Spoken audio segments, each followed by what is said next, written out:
Some examples, and it's not complete because that would be an evolving thing. That's a concept of where everybody, all people on the planet, should be universal man and universal woman, perfectly matched and in total harmony. That's the description. And doing always constructive things, never anything non-constructive. No conflicts of any kind. I mean, everything being reasonable. I mean, it's an ideal, but it's an idea that people should strive for, the pursuit of happiness. And so I just give it a label, universal man, universal woman, because we're in a universe, and that we should be comfortable in any part of the universe and in perfect harmony, one to another, one person to another. Universal man in complete rhythm, you might say, with other men who will have the label, same label, universal men, and also with universal woman, interacting with her in the best possible circumstances, which we don't have anything close to that now, nowhere on the planet. I mean, male-female relations are just a complete mess compared to what? Compared to what they should be. And I'm talking about even the best of them. I mean, the people that they set up as examples, they say, now, this is what a perfect family should be like. This is what a perfect relationship between a male and a female should be like. You have all kind of TV programs about, relationships. People go into the psychiatric business to talk about it and sit down and talk about people trying to have a harmonious relationship, saving their marriages and all like that. Well, under universal man and universal woman, if we get the description down, you won't need any of that. It would just be natural, just a natural flow of things.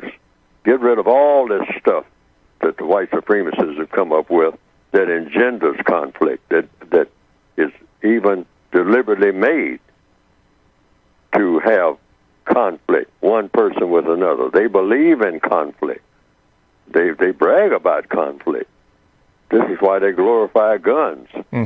So it's the same thing. So universal man and universal woman, in the textbook, the Revised Expanded Edition, go from page 169 to 170.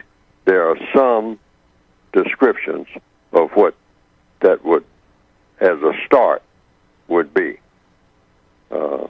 I have that on page 169. Okay, wait a minute. Let me get and 170. 169, 170. Of the Revised Expanded Edition of the textbook for victims of white supremacy. Starting where? That's right there near the top. Okay, I'm on Some compensatory suggested basic characteristics. Oh yeah. Of universal man and for universal woman could be as follows. Now, this is where all black people should be aiming for.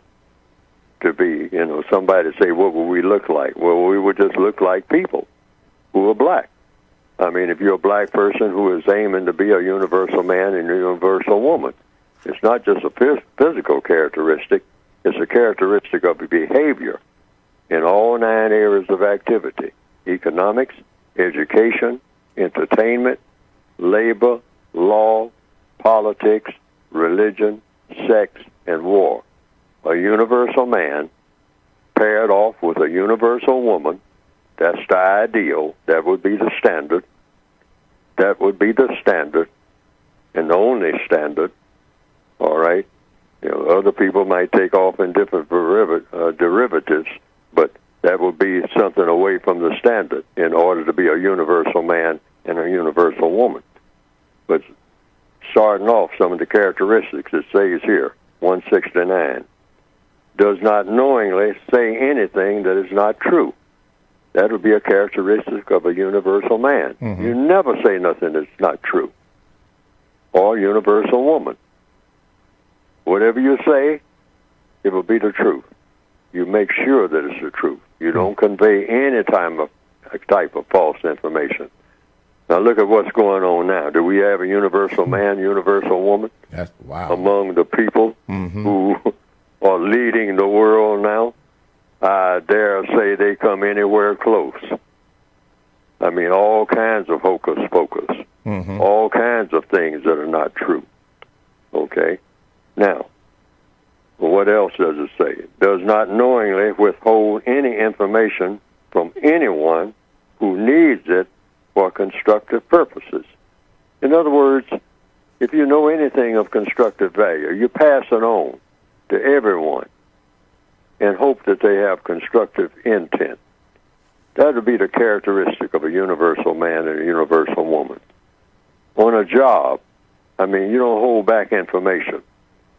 You go to the person. The person doesn't even have to seek you out and say, I think I have some constructive information for you, something you can use, something that will help you at all times. And I kind of thought of it, and I came across it, or it was passed on to me, so I'm going to pass it on to you freely. Constructive information, free to everybody, all right, to use in a constructive manner. Universal man, universal woman. That's one of their characteristics. They do that. They just automatically do that.